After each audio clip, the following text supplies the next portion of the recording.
Again, thank you for coming, everyone. Today, we are really excited to highlight all of the great departments here at El Paso Community College.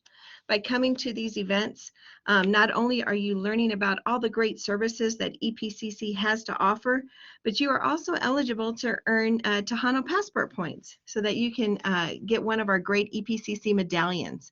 I'm going to be putting some more information in our chat box and telling you more about this process after the presentation. Today, we are really excited to have our counseling department here with us. Our counseling department representative today is Ms. Sonia Santana. She comes to us as a counselor from the Northwest Campus. And so she's going to be talking to us today about all the great services that they can provide to us. So I'd ask that everyone please keep their mics muted. And if you have any questions, you can raise your hand and ask a question. So Ms. Santana, whenever you're ready, you can go ahead and start. Thank you. My name is Sonia Santana, and like Ms. Gail mentioned, yes, I do come from the Northwest Campus, and I'm going to be talking to you about the services that we provide. As you know, we do have 5 campuses. In every campus, we offer a counseling department. Okay. We do offer academic advising for special populations. We go over course recommendations. We provide career guidance, transfer information. We're limited to crisis intervention and community referrals. We do have some LPC counselors, but like I said, we are limited as to what we can offer as far as personal counseling. If there's an emergency, we can assist, and then we have to refer out. We also assist the students with goal setting, degree planning, and we clear the students for registration. So we do assist in all educational and some personal goals. Well, personal goals would be, we try to assist and guide the students. They make the final decision as far as their personal goals. We also provide a center for students with disabilities. And as you can see, our centers are also offered district-wide. They offer academic counseling, tutoring, test assistance, help with registration, if the student needs help with note-taking, if the student needs help with reading their assignments. We also have sign language interpreters that can assist our students, and assistive technology. All the student has to do is contact one of our counselors for the Center with Disabilities and set up an appointment. Right now we're working virtual, we're working also face-to-face, but we're working at a 50%, so the students do have to make an appointment with the Center for Students with Disabilities. In counseling, they don't have to make an appointment. They can go as a walk-in.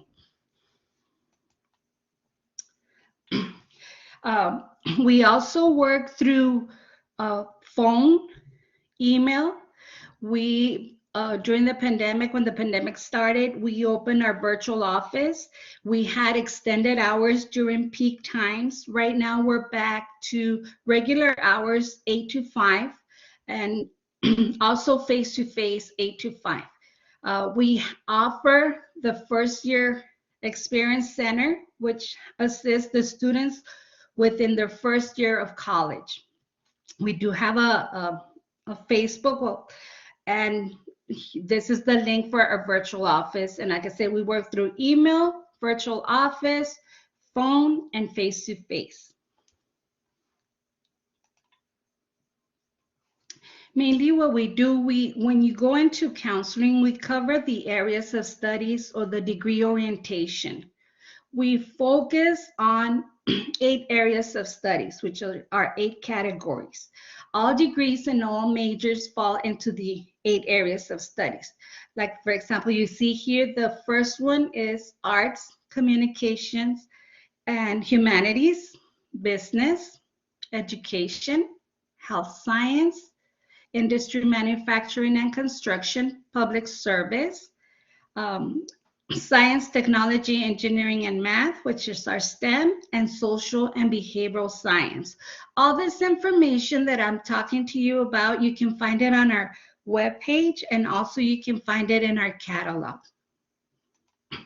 Now, going back to the areas of studies, as I mentioned, we have the subcategories that will fall into those 8 categories. And if you look for our catalog online, you can find these areas of studies on pages 67 and page 68. Like, for example, I do work, now that I moved to the Northwest campus, one of my specialties is court reporting, and court reporting will fall under public services. If it's a major in psychology, it will fall under the social and behavioral science. Fire tech, another example, will also fall under public services. I know they're a little tiny, but this is the only way that they could fit. Our degree paths, we do have transferable degrees and we have technical degrees.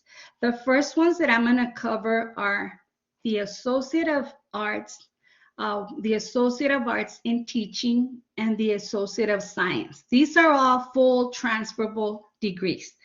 All degrees, all associates require 60 credit hours, and what it says here, they do transfer to the universities. The Associate of Science, they transfer to universities, and these we use for the students who are pursuing a bachelor's in science. For example, pre-med, pre-vet, forensics. Even though we don't have like a degree in forensics, that's why we use our multidisciplinary studies. And I'll go more into detail as why we use the multidisciplinary studies. That one's very diverse. So the Associate of Science is also 60 credit hours. We also have Associate of Applied Science. These Associate of Applied Science are our technical degrees. A lot of our students, when they come in, they don't understand the difference. They just want to, they know that they want to pursue a major, like for example, our criminal justice major. They come in and they say, I want to pursue criminal justice, which is fine. And then we start asking more questions. Do you want to do an Associate of Arts? Do you want to do an Associate of Applied Science? Because we have criminal justice in both. And a lot of them have a hard time understanding the difference. The difference is, as I mentioned before, the Associate of Arts is the one that transfers completely into a bachelor's. The Associate of Applied Science, this is for the student to seek immediate employment. This is more hands-on. The student will go through an internship during their Associate of Applied Science degree. Most of the credits transfer to a bachelor's. Now, a couple of years back, UTEP did inform us that now they have a Bachelor's of Applied Science, which is also a technical degree. This degree also leads to professional certification or license. We also offer certificates of completion. These are to provide short-term training, entry-level jobs, and these are usually less than 60 credit hours. We have Certificate 1 and Certificate 2. Okay, these may also lead to professional certifications or license.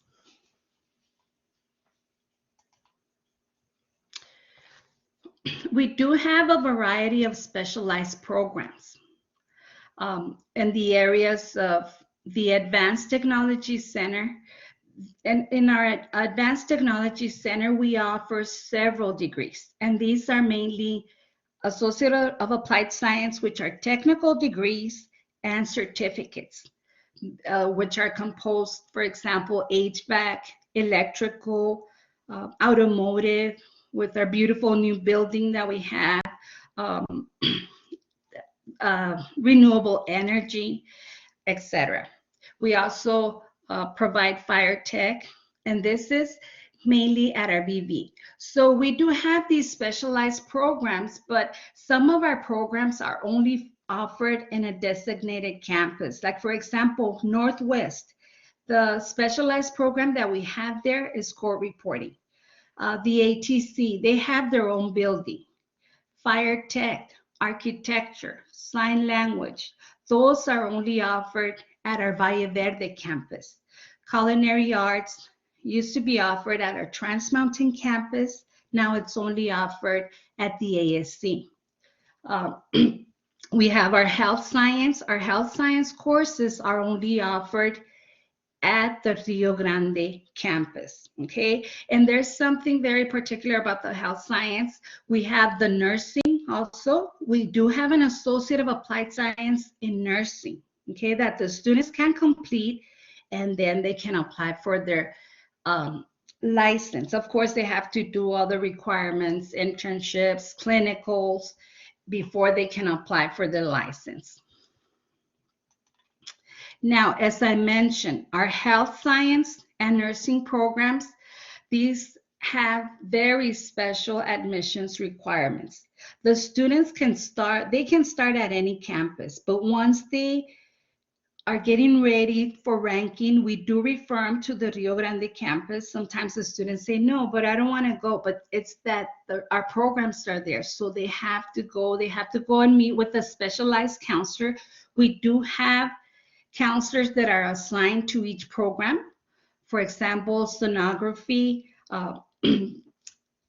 dental hygiene, nursing, we do have our assigned counselors, and they have to submit a specialized admissions applications and go through the requirements for ranking. Once they rank and get accepted into the program, then they will start completely at Rio Grande. Like I said, they can start at any campus until they get to biology. Once they start with the biology, that's a red flag for us that we need to refer them to the Rio Grande campus.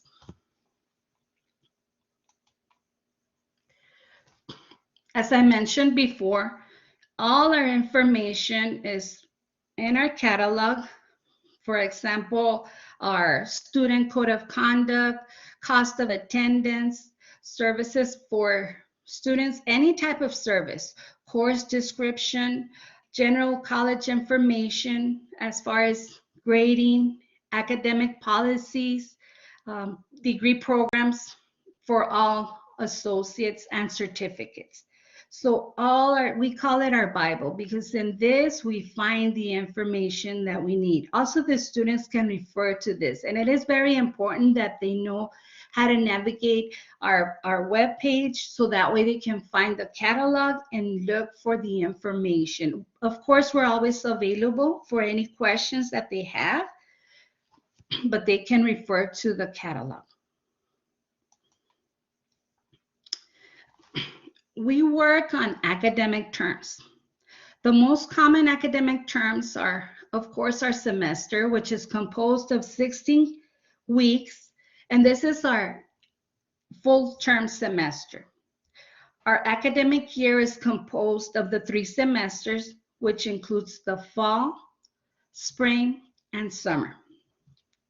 Something very important when you come to EPCC that you do have to understand is the Three-Peat Rule, okay? There is a fee for the Three-Peat Rule. And what the Three-Peat Rule means is that when a student completes a course, for some reason they don't pass the course, something happens, an unforeseen event, so they don't complete the course, or they don't pass the course, and then they have to take the course again. So the student can take the course a second time. If the student does not pass the course a second time, when they enroll for a course a third time, this is what we call the Three-Peat Rule. The student will excuse me, I have a question, will have to pay an extra fee. They will have to pay an extra fee.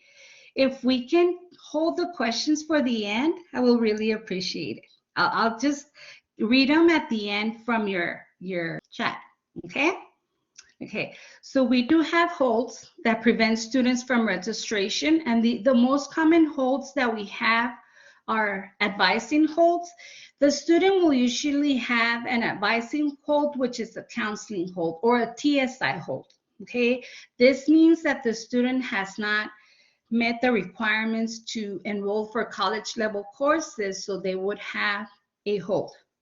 A business hold would have to do with, those holds will have to do with money. Anything that has to do with money, we don't take care of. That would be our business office. Admissions hold, any type of paperwork that the student has to turn in, with whether it could be transcripts or meningitis vaccine record, change of address, that will be through our admissions, and they might put an admissions hold.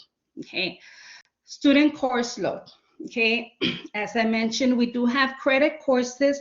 Our Associate of Arts and our Associate of Science are credit courses. Okay, now the degrees that I mentioned, for example, the ATC courses, those are also credit courses, but they work a little bit different. They're what are considered clock hour courses. Okay, so the courses, the credit refers to the the courses are composed of 3 credits. So each course is 3 credits, and the ATC courses that I mentioned are clock hours. So every course is 3 credits, except our science courses, because they're composed of a lecture and a lab. Those would be the ones that are 4 credits. We do have a full-time student who will enroll for 12 credit hours, and that's where they are declared as full-time. If a student takes 11 credit hours or less, that will be considered part-time. So if the student takes 9 hours, that will be 3 courses. If the student takes a full load of 12 credits, that will be 4 classes. Sometimes they end up with 13 credit hours, but that's because they're taking 3 courses, their lab, and the lecture for the science course. Okay. Another thing that is very important, it's our academic calendar, and this you will find in the catalog. Okay. This is something that the students have to keep an eye on, because this one will provide the student and also us as staff and faculty. It will provide us with the most important dates, such as when is the semester going to start? What is the deadline for payment? When do I have to maybe drop a class? If I need to drop a class, by when? Okay, this will also provide with holidays. Okay, and here it says drop dates and online registration. This will also provide the student with information on late registration, because we do have what is called regular registration. And then when the semester starts, 2 weeks before, we do have late registration. The semester starts, the students can still do changes. So if the student can look at this, they know exactly, okay, so I have to drop by this date. Okay, so my class started. If I need to withdraw, usually if the course is withdrawn before census day, there is a specific form that we use. If the student drops a class after census day, it's another form that we use. So that's why we look at this calendar. And these dates are very, very important. And students should keep an eye on this so they can know when we have the holidays and all the important dates that we have. Also, it gives you dates when the semester starts. If it's a mini-mester, which is an 8-week semester, a full semester, 16-week semester, and all that pertaining information. Okay, so here we go again to the academic year. Usually our fall semester, our traditional, our full term will be 16 weeks, and that one will last from August to December. We have mini-mesters, which will only last 8 weeks. we have mini-master 1 or mini-master 2. And those are half of the full semester. Okay, usually they start from August to October. Like right now, we're still doing registration for mini-master 2, which the students will start on October the 18th. Then for spring, we have the same thing. We have our 16-week traditional semester, which starts in January and finishes in May. We have the 8-week mini-master 1, which starts January and finishes in March. Then we have our other mini-masters, which is mini-master 2, which will usually start after spring break and will finish in May. Okay. We have the summer, which is 10 weeks, or we have 8 weeks. We have in between semesters, we have summer 1, we have summer 2, we have late jump start, we have 10 weeks, we have 8 weeks. This is very important. Like for example, the information of the starting dates for these semesters are on the previous page, that academic calendar. It will give the students all the dates in which we're going to start. The semester starts, when they have to withdraw by, when's the payment deadline, because in the summer we have 3 types of semesters going on. Okay, so that's very important to reference back to that page. We have what are called prerequisite courses. Now, a prerequisite course, basically what that means is that if a student has to take a prerequisite, which means that it's a sequence of a course, a prerequisite would be the beginning course. Like for example, in English 1301 or English, they have to complete English 1301 prior to enrolling for English 1302. And that will be with the C or higher grade. So that's a prerequisite. If the student is taking or the major that the student is taking needs Pre-Cal 2, the prerequisite would be Pre-Cal 1. Now, we also have what are called co-requisite courses. What a co-requisite means is that there's 2 courses that have to be taken concurrently to each other. All our science courses have a co-requisite of a lab. So they have to be taken concurrently. They cannot take the lecture one semester and the lab the following semester. No, they have to enroll for both. Okay. Right now, we do have some math courses, like for example, and I'll go over that a little bit further.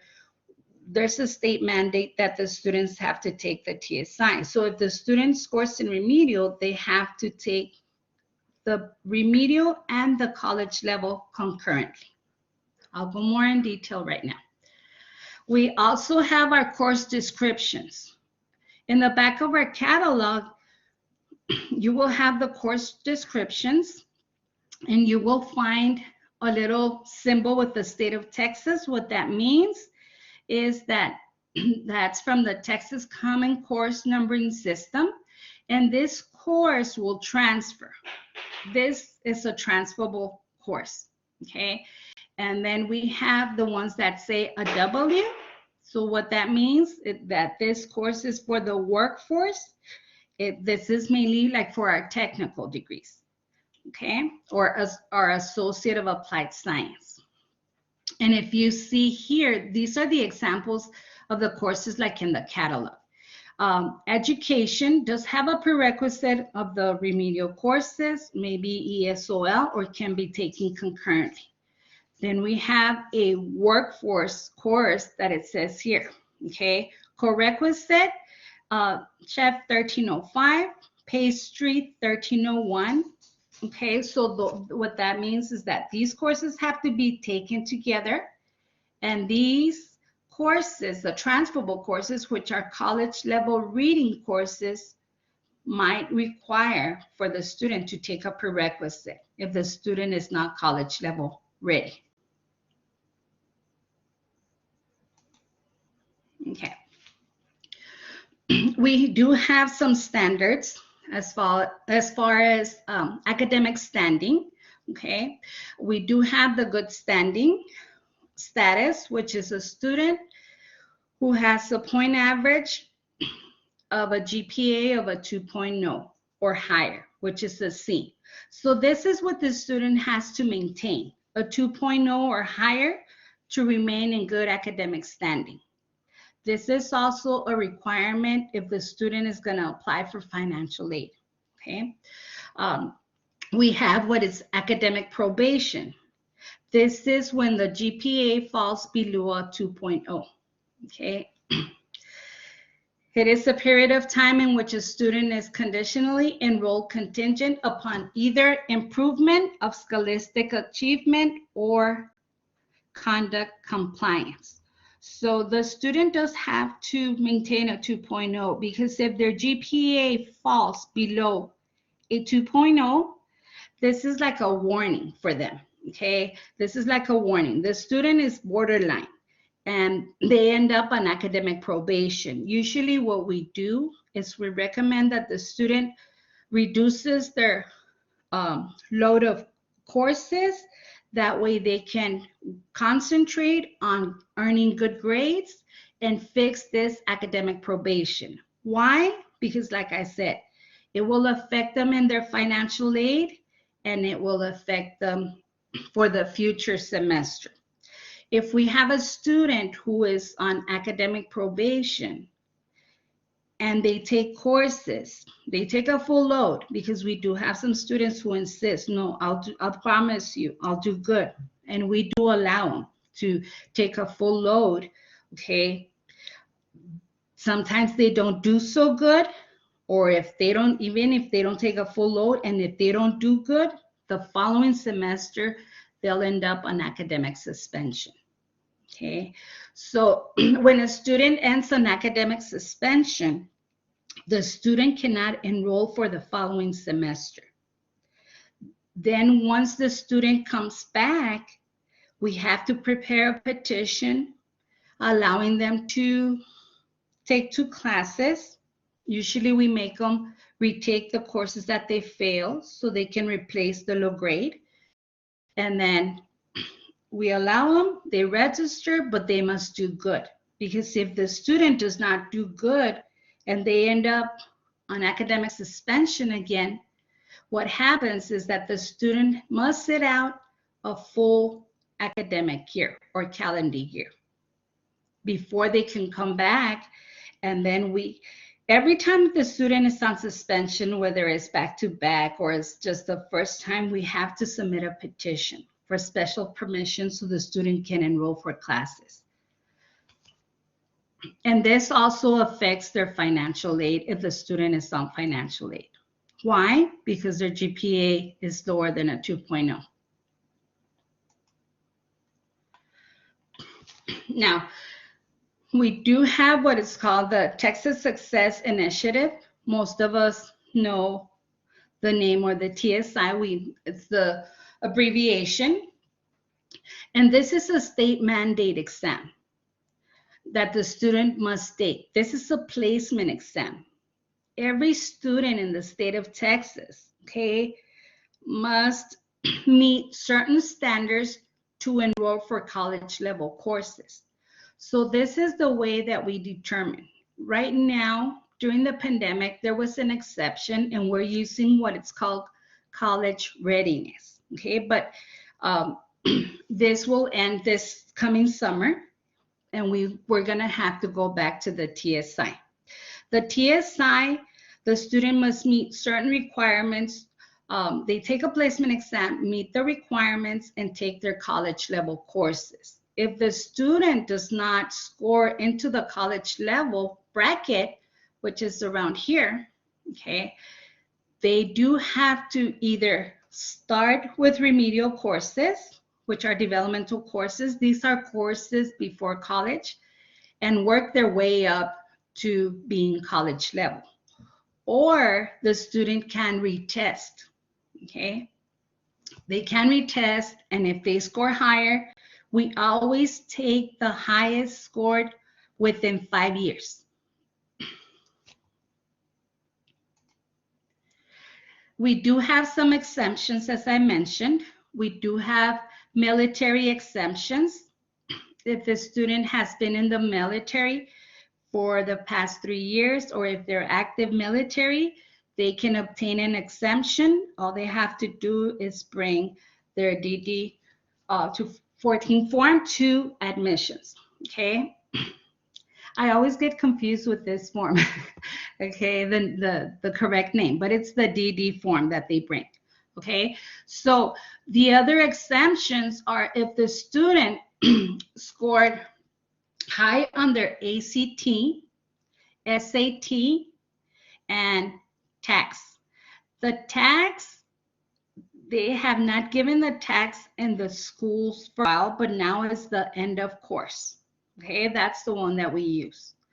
They have to have a 4,000 score before they can be college level. And it will be like, for example, in Algebra 2 and in English 2, in order for them to be college level. Like I said, right now we are using college readiness, which we have to look at their GPA from the high school. We would have to look at their transcript to see if they passed, like for example, for math. If we're going to give an exemption with the college readiness, we have to look at math courses that the student take, which is Algebra 2. The student has to have a good GPA of 2.5 and an A or a B during junior or senior level courses in Algebra 2. And if they do have an A or a B at this GPA, we can go ahead and make an exception. But like I said, this is just for during the pandemic. This will expire this summer. Now, once the student is enrolled in classes, one of the questions that they have is, can I withdraw from a course? Yes, of course, they can. But they have to consider several things before they drop, okay? They first need to talk to the instructor and see if there's anything that they can do. Like, for example, they have to have a heart-to-heart talk with them. Are you behind on turning in assignments? Can you still turn them in? Will that help bring your grade up? Yes, no. Okay, so usually the instructor will make recommendations. I do teach psychology, and I do know when my student will not be able to make up assignments, or if they have low grades, even if they get A's on their last test or assignments, they will not pass. So I usually talk to my students and let them know, you know what, you don't have such a good grade. You might consider withdrawing from the class, or if you want to keep on trying, of course, you can try to make it work, okay? After that, they need to go and talk to a counselor, because the counselor is the one who is going to provide the student with the forms. Remember, we have 2 different forms. So we should usually look at the dates, and depending on when the student wants to drop, we give them the forms and help them fill them out. There might be consequences for international students, okay, if they want to drop a class, because our international students, some of them, depending on their status, they have to maintain as a full-time status. So if they fall below that full-time, there might be consequences. They might have to return to their country, okay? So these are very important. Will it affect my financial aid or VA benefits? Yes, it will affect, okay? So we usually refer the students to financial aid, especially if it's early in the semester, classes barely started, the student wants to drop, they might end up owing money to financial aid, okay? Our VA students, okay, they do provide them with money for tuition, for living expenses. So that might affect, if they drop, if their coursework drops, that might affect their benefits. Okay, so that's very, very important. And we don't deal with anything that has to do with money, but we do refer them to the appropriate department so they can go and ask the questions. Okay, we know basic information, so we want them to get the full information. Okay. Maybe the student is working too many hours. Okay. We usually talk to the students when they come in. We ask them, are you working full time? Are you working part time? Because some of them might say, well, I can only take 2 classes, or no. We do have some that say, I want to take 15 credit hours, 19 credit hours. We just don't allow them to take. We make a lot of questions. We ask a lot of questions. Are you working full time? How does your schedule look? Are you planning to take online? Are you planning to do face-to-face? Sometimes we even ask them. We don't want to be nosy, but we have to ask, do you have children? Do you have a family that you have to take care of? Okay. And we explain to them, okay, so you need to find time, make sure you're not going to withdraw. And I'll explain to you why also withdrawing is very important. Okay. If the student is not doing so good, we usually refer them to tutoring. Have you considered going to our tutoring? Right now we have tutoring also virtual. Okay. Now, are you taking any remedial courses? Remedial courses are the courses, remember, when they take the TSI and they score a little bit below, they have to take remedial courses. Usually the last level of remedial courses, they take them concurrently with the college level. So if they drop the remedial, they're not going to be able to continue with the college level course. Okay. Now, as far as dropping, what I mentioned is also that if a student started college before 2007, the 6 drop rule will not apply to them. Now, if they started after, we do have a younger population. So if they started after, those drops will start adding up, and the students have a limit of 6 courses that they can drop, they can withdraw from. Okay, and if the student drops more than 6 classes, they won't count as Fs. They will start count, they won't count as withdrawals, they will count as Fs. Okay, so we have to keep an eye on this also. And this is for any student who is attending the state of Texas. So if the student at EPCC drops 5 courses and they go to UTEP, and then they want to drop 2 courses, guess what? That's the state of Texas. That's their life of their career. So they can only drop 1 more at UTEP, and the other one will be an F. So it does affect them. It does follow them for their associates and their bachelors in the state of Texas. So before you register, what do you need to have? What do you need to know? Okay, first you meet with an advisor. Make sure they provide you with an advising form. Make sure you're on good academic standing, because if you're on good academic standing, you're not going to have any type of holds. Okay, if you are on good academic standing but you still have holds, then just visit whichever department we recommend. We might have a brand new student from the high school who is on good academic standing, but they have a meningitis vaccine hold. That means that they have to take their shot record or vaccine record to admissions so they can remove that hold. I'm so sorry. And this would be an advising form. This is the advising form that the student receives from counseling. Okay. Any questions? I'm going to go ahead and answer a question that I have. Let me see. Just give me a second.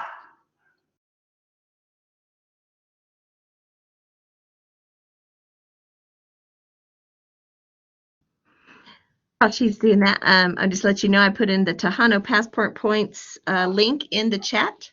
So for anyone who's interested in getting Tejano Passport Points, I've put that in the chat. Okay, let me see. I don't see my questions. Let me see where they're at. Okay, let me go over here. Okay. So the first question was law enforcement, certificate of completion. Yes, can you please elaborate on that question? We have a question by Al Garcia. Okay, so how can a student obtain a printout of the certificates once they complete all the coursework? Okay, so if the student is completed with the coursework, usually admissions are the ones who will provide the students with their certificate.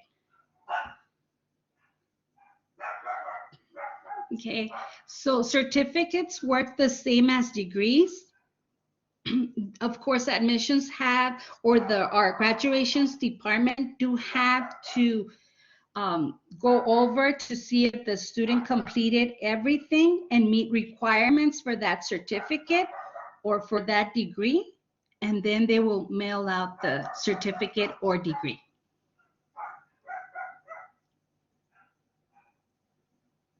Any other question? Or did that answer your question?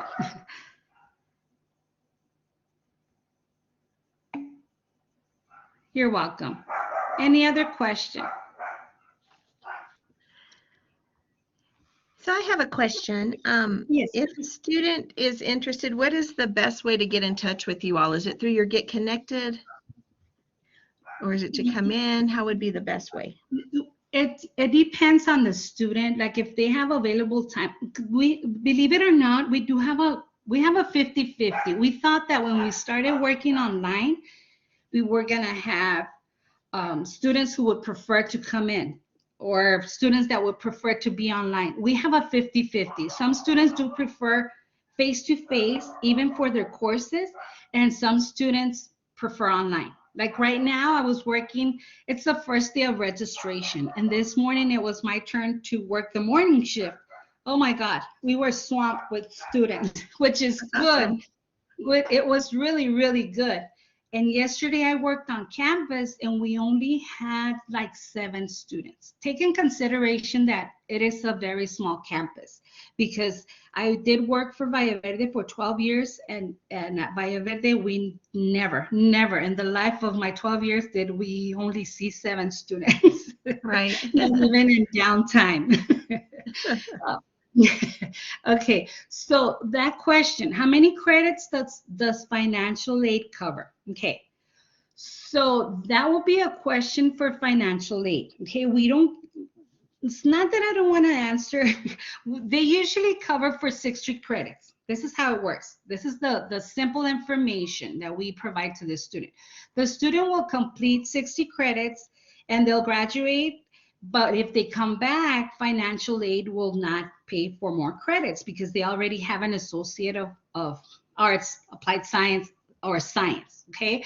But if the student changes their mind, they do have like a little bit leeway that they can use more financial aid.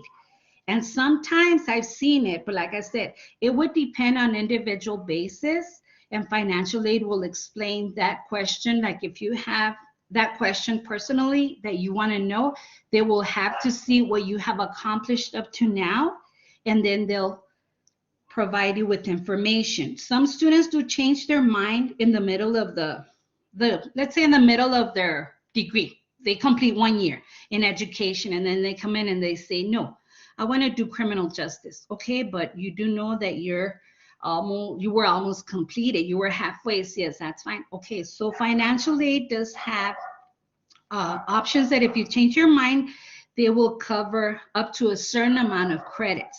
Okay, but they look at everything. They look if you took remedial courses, because they cover for that too. we do have students who start with ESOL courses, and then they take remedials, and then they take the courses for their majors. So financial aid is paying for all this, okay? So only financial aid and you will know how much they have paid up to now as far as credit hours, because they do have a limit, okay? But sometimes they do extend it. And so it will be on individual basis. Okay, they won't, they can only, they have a limit of how much they can extend it to.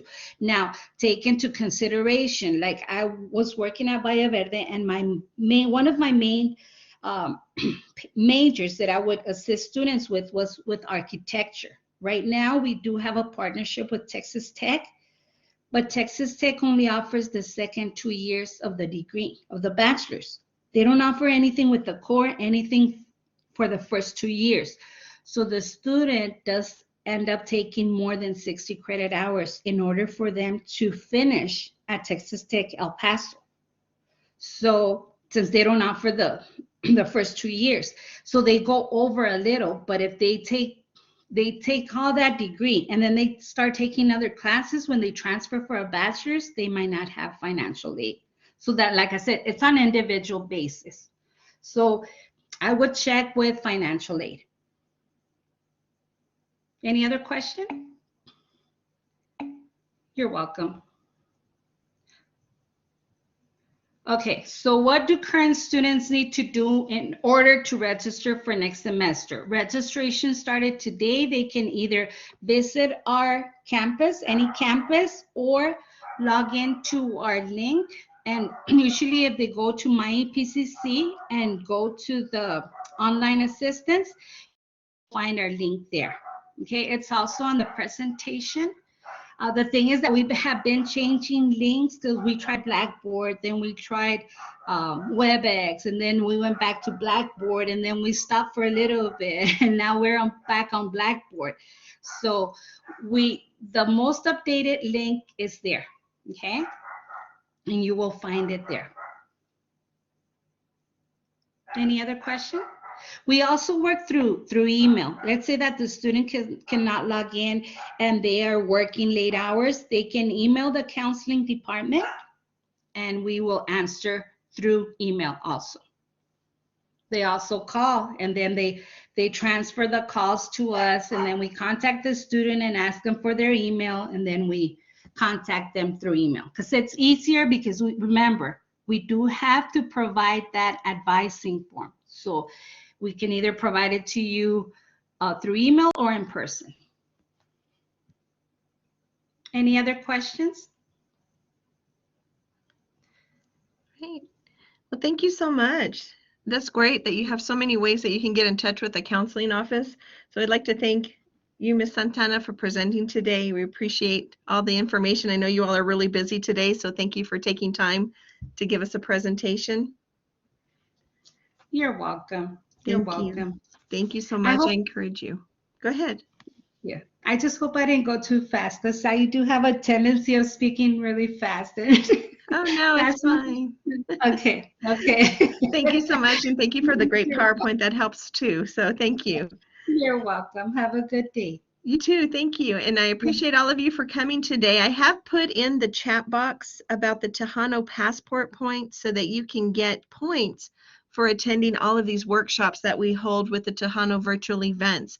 You get in touch with the Tejano Passport webpage, and you'll be able to log in and make an account and put those links in that application so that you'll be able to earn medallions from EPCC. Next week on Friday, we will be having a presentation by Campus Life and SGA. So we look forward to that at 1 o'clock next Friday. So again, we thank you all for coming, and I hope you all have a nice weekend. So thank you very much.